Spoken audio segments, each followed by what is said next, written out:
Hello and welcome to another Wannabe Entrepreneur episode. My name is Tiago and I am your host.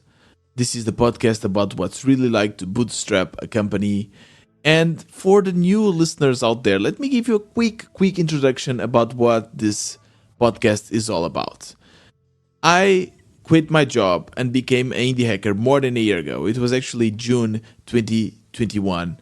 And I've been narrating my whole journey, the good stuff and the bad stuff and the boring stuff and the exciting stuff and all the stuffs in this podcast. So maybe it's worth it for you to go back a few episodes just to see where I started. Spoiler alert, the quality is not the best, but it's still worth it. I think it's listenable and it's really good for you to understand as well a little bit about me and about the journey of an indie hacker. There's a lot of ups and as well a lot of downs. It's a real roller coaster. Besides that, I have interviewed more than 60 different indie makers and you can learn a lot from them as I did in wannabe-entrepreneur.com/episodes. So this is kind of the little introduction for the people that are new to this podcast. Today, I'll be speaking about my past week, my indie week, and I have a lot of interesting topics to cover. I want to speak about how mood or how you should be able to control your own mood and how important is that for an indie maker. I also want to speak about some groundbreaking achievements that people in the community. I basically run a community for indie makers, and a lot of the members are there for more than a year, and now they're really achieving amazing stuff. I want to speak about that, and I want to speak about Black Friday and a bunch of updates on my project. And as well, today we have a little sponsor section where I'll be introducing a new indie product for you. And I have to say, this product changed my life. It's really good.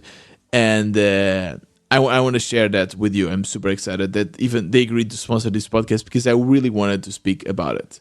So it's going to be a packed one. Let's get started with today's episode.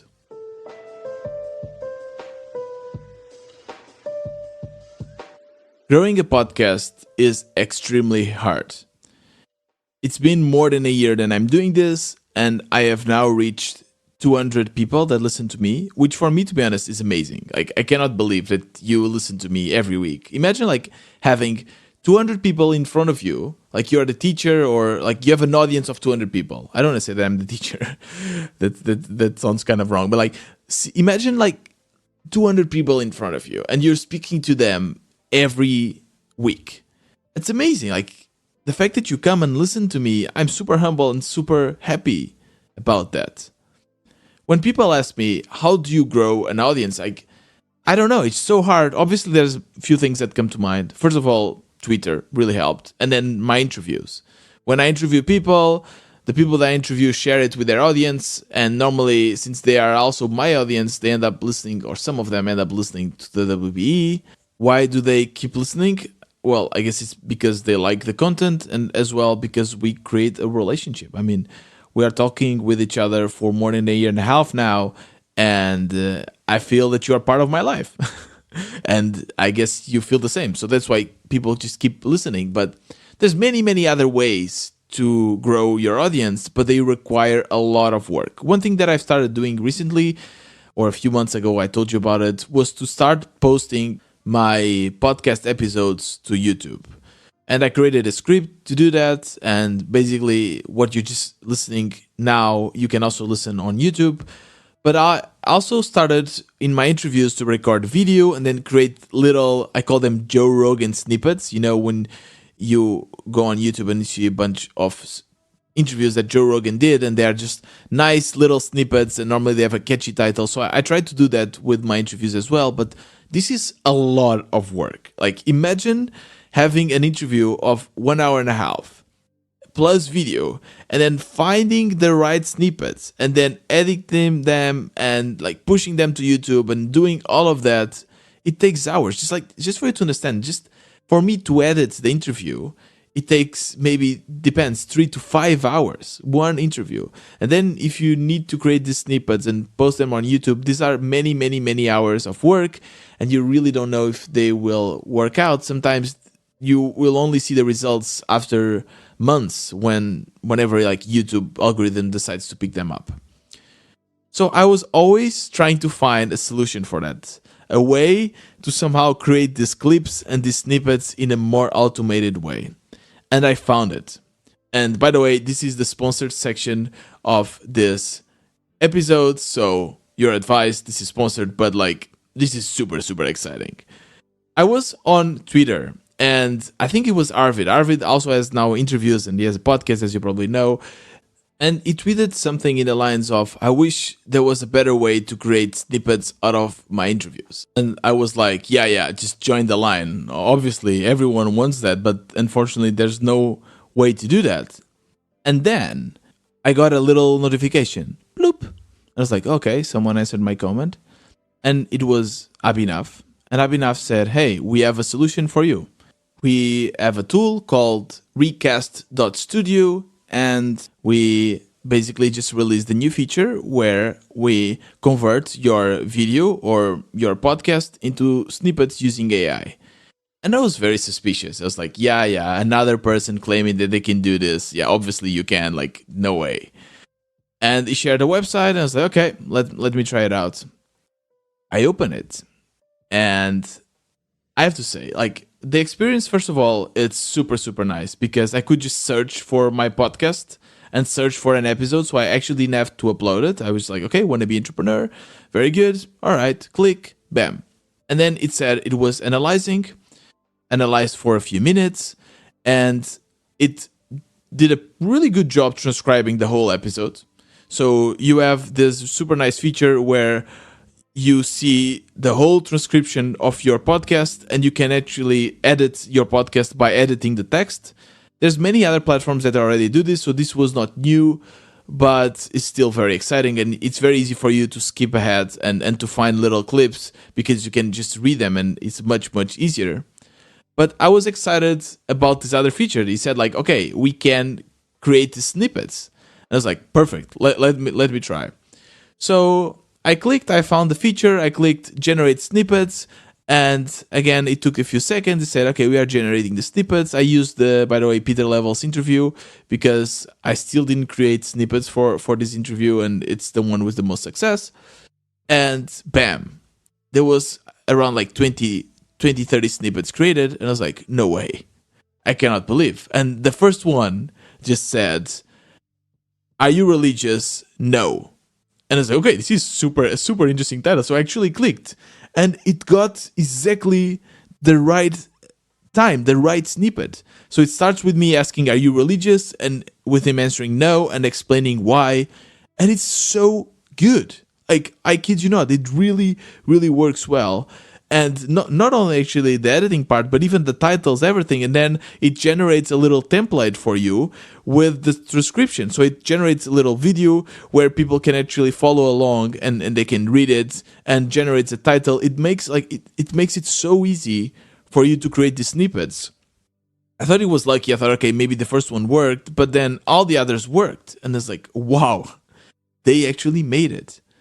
So this tool is called Recast, and you can find it on the show notes of this episode. It's called recast.studio, and it's really interesting because they share a little bit also why they started this. They started this as a Chrome extension to convert blog posts into videos because writers and video editors did it manually and it was really hard, and they shifted towards making a tool for podcasters so that people can repurpose their podcasting and their episodes.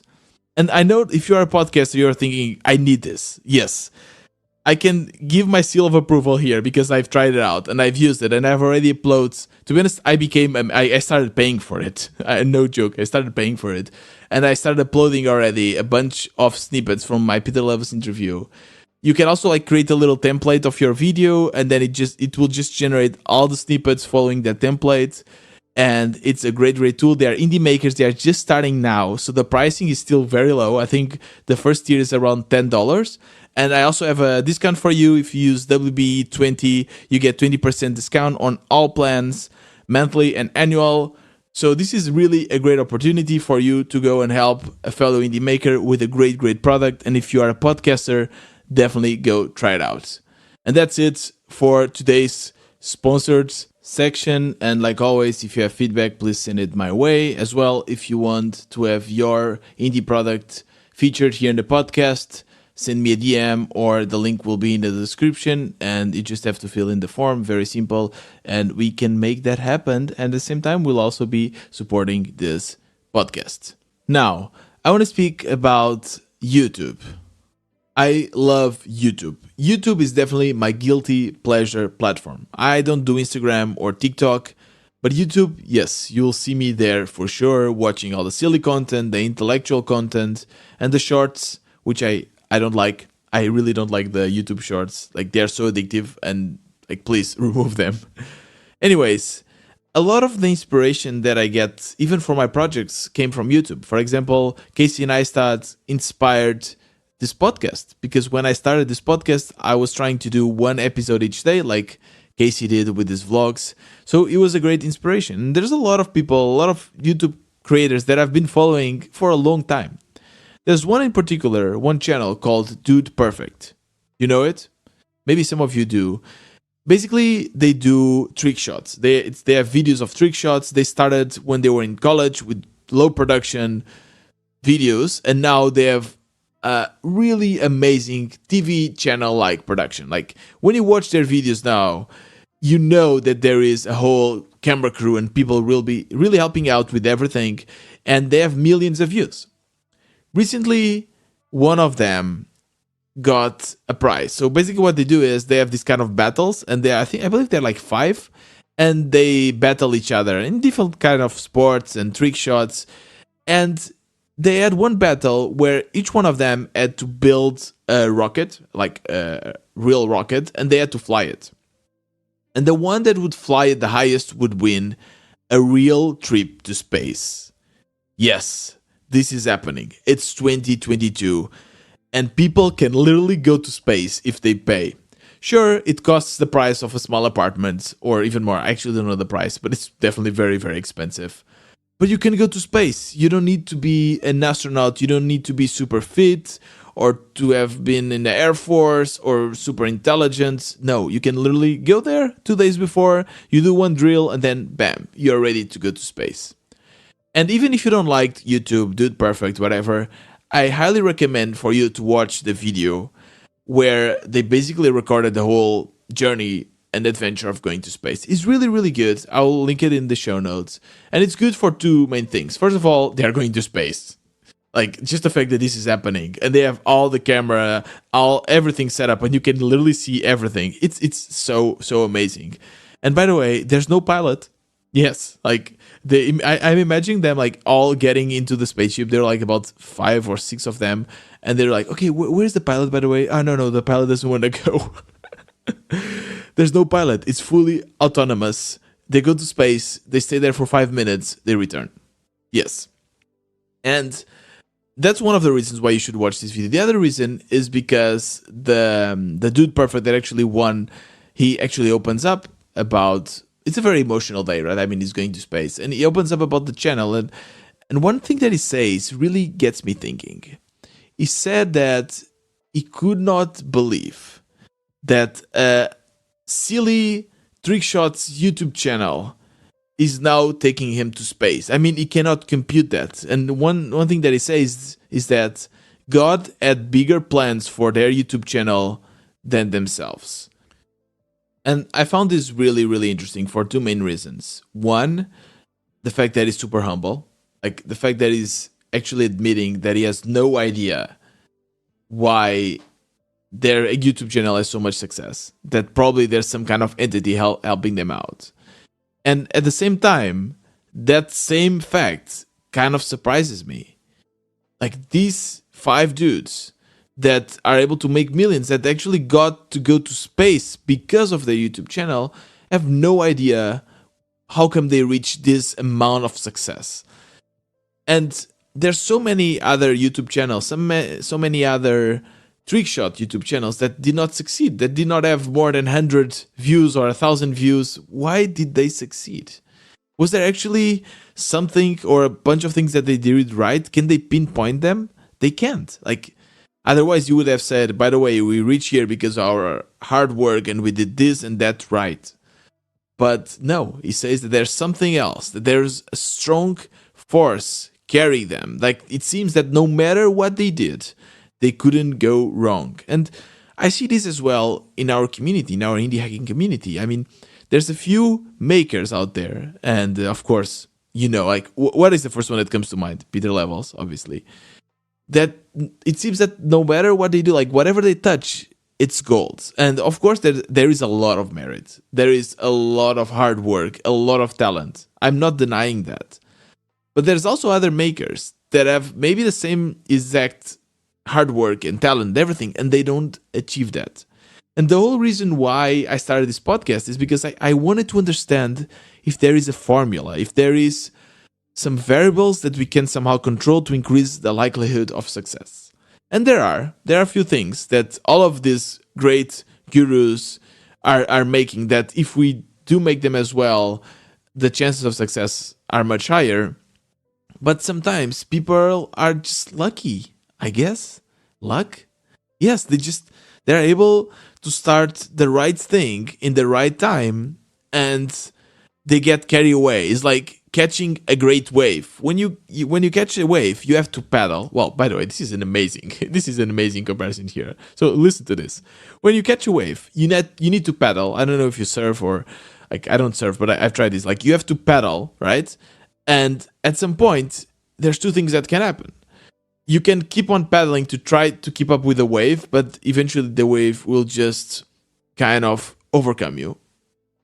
Or the wave can actually carry you. And that's how I think it must feel. Like you start something, you paddle, and suddenly you're being carried. And no matter what you do, you're just being carried. At some point, you cannot even stop, And sometimes this can also be bad, right? Like this can also be this avalanche thing. Like, okay, I want to stop, but I can't because the wave is just carrying me.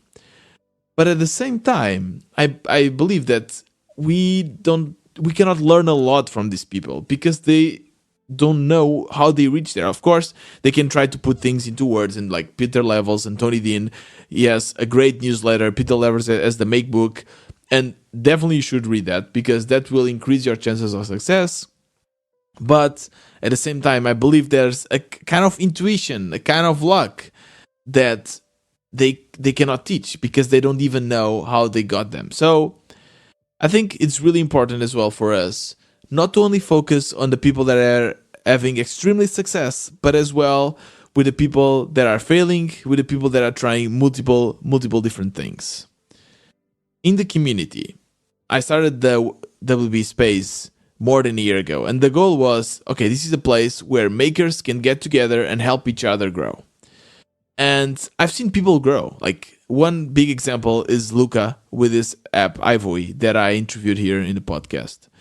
And I interviewed like back in the days when Ivory was making zero, and now he's making already $500. And this was like last week. Probably now he's making more. Like it's really growing. His MRR is growing like crazy.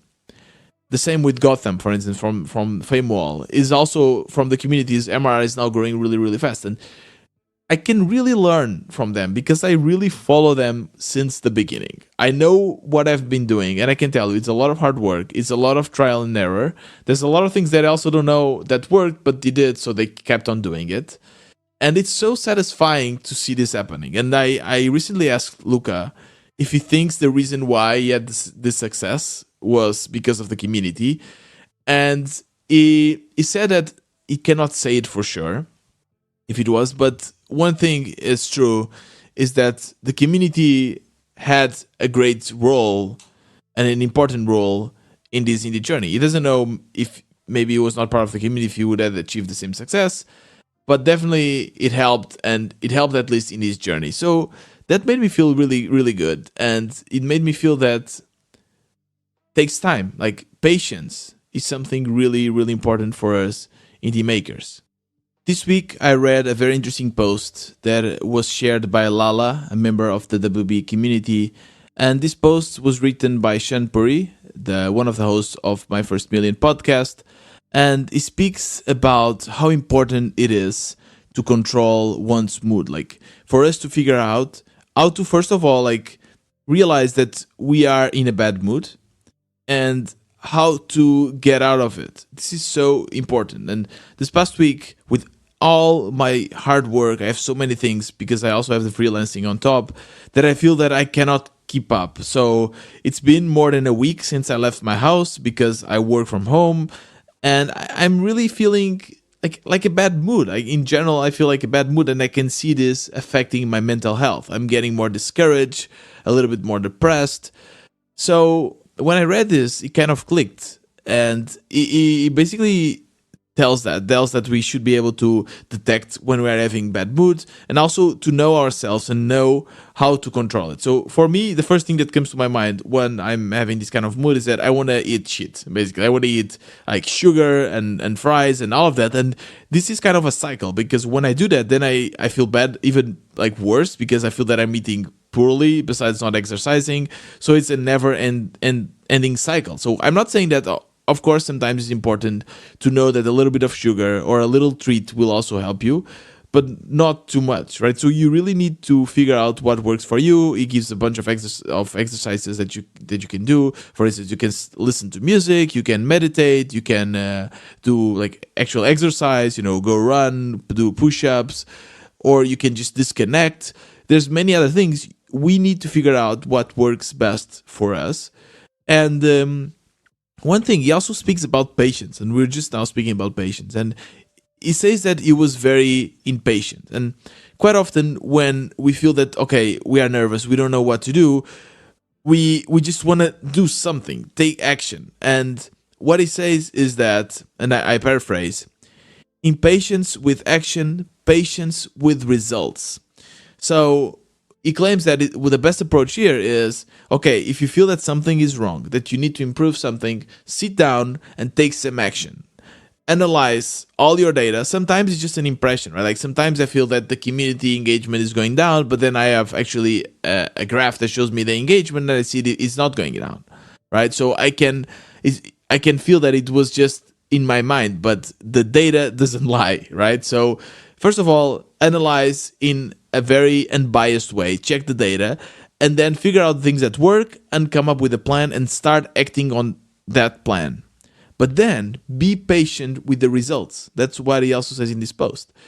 Things take time, anything in life takes time. And with indie projects, it's the same. I mean, you build a feature, but first you need to attract users to see the feature. They need time to see the feature, and they need time to react to the feature. This is not instant. It might take 1-2 days, 1 week, even more. Like SEO, for instance. You write a blog post, you cannot expect to immediately start having thousands of people coming from Google. It takes time. Google has to index, people have to watch it and read it, and the session duration needs to increase. It takes time. So what it says here, and I found it really interesting, is being patient with action. Okay, if you feel that something is wrong, do something to change it now, and then wait. Then be patient to collect the results. So I found this really, really interesting.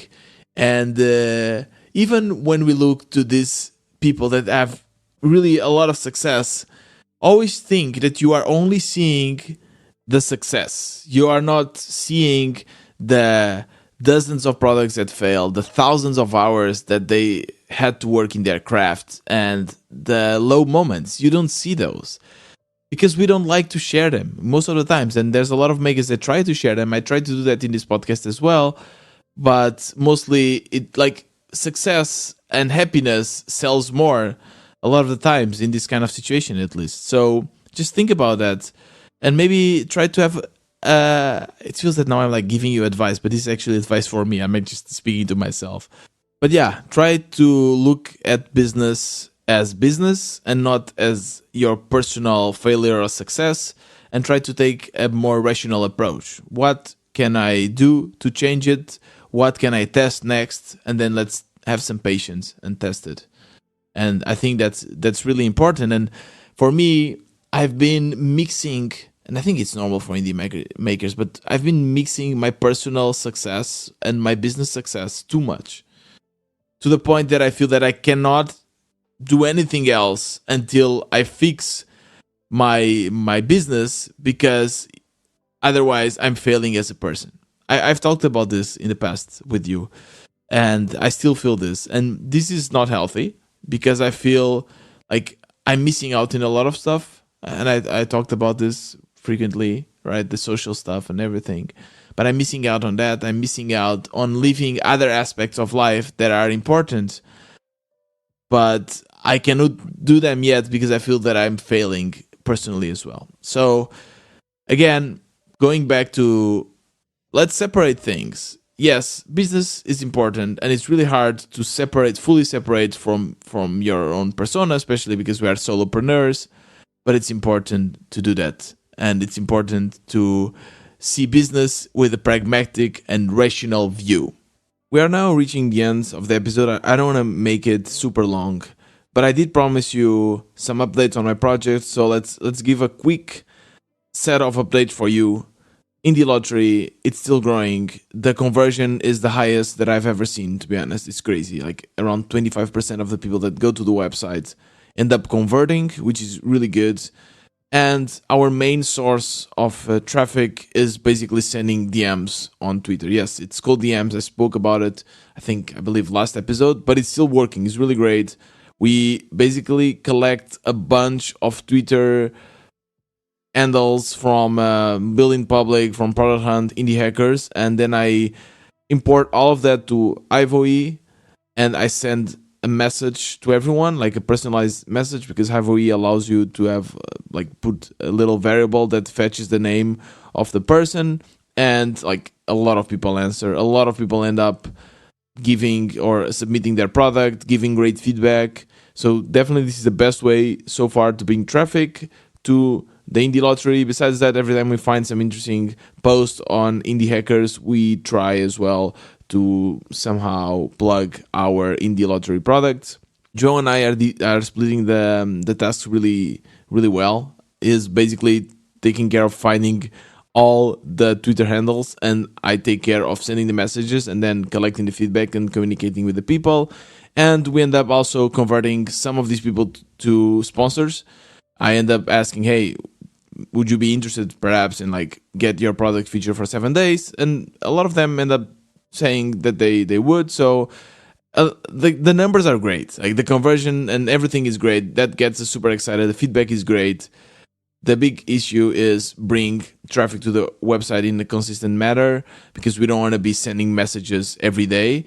So we are trying to work on the viral loop. We have the idea of sending badges like Product Hunt. It's something that we're going to start from next week. I'll give you an update on that later once we have more results. But basically the idea is that we will have the product of the week. So the product that each week got the most views, and this product will get an award, and hopefully they will get a badge that they will paste on their website, and this will in one hand bring backlinks for us and increase the authority of our website, and at the same time it will help with some free marketing.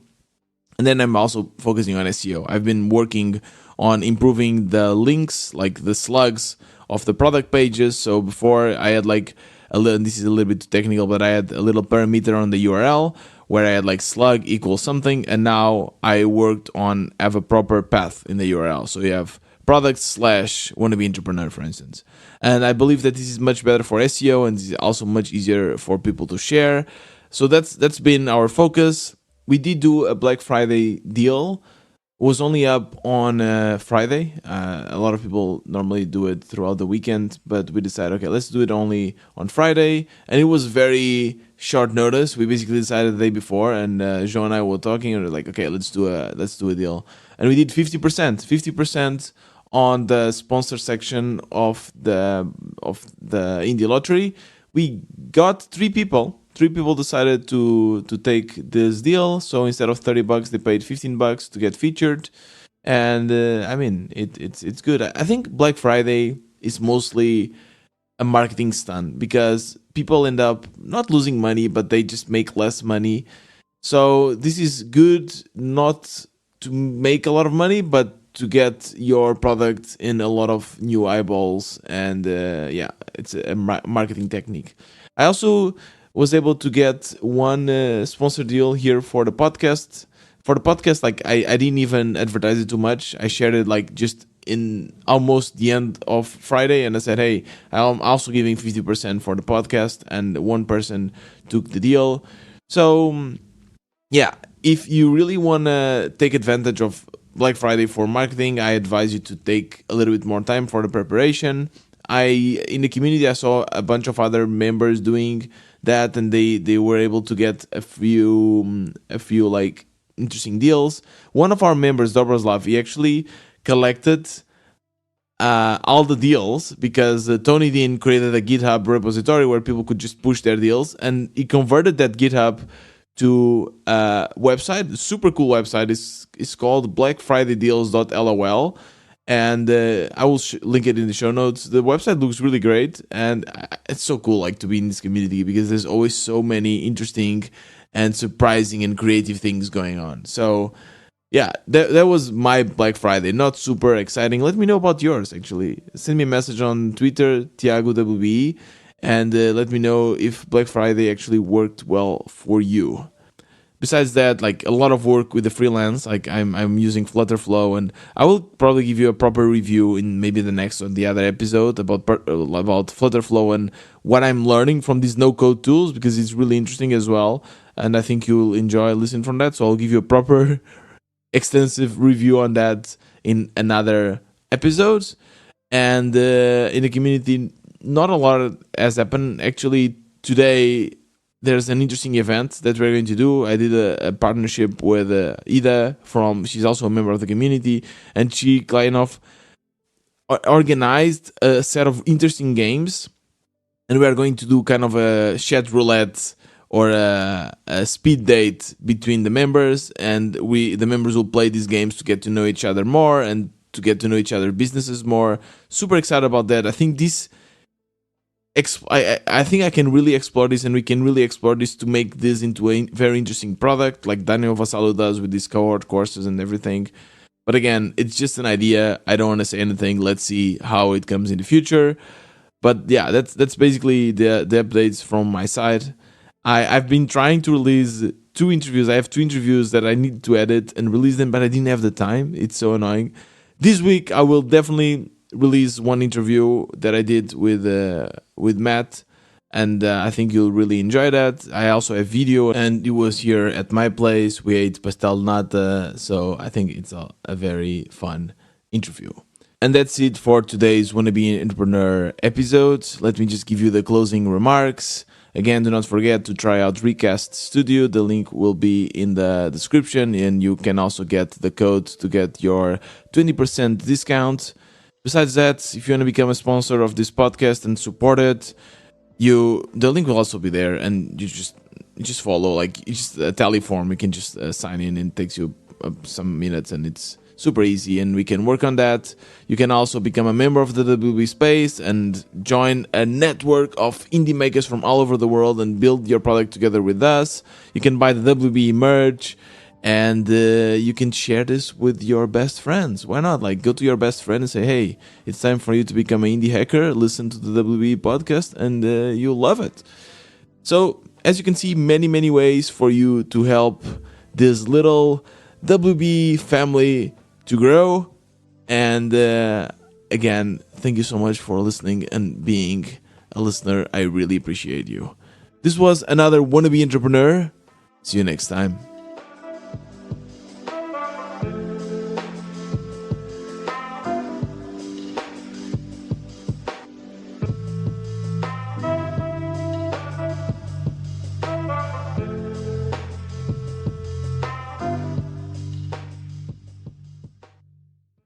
Realistically, can Portugal really win the World Cup? Is that possible? Let's see.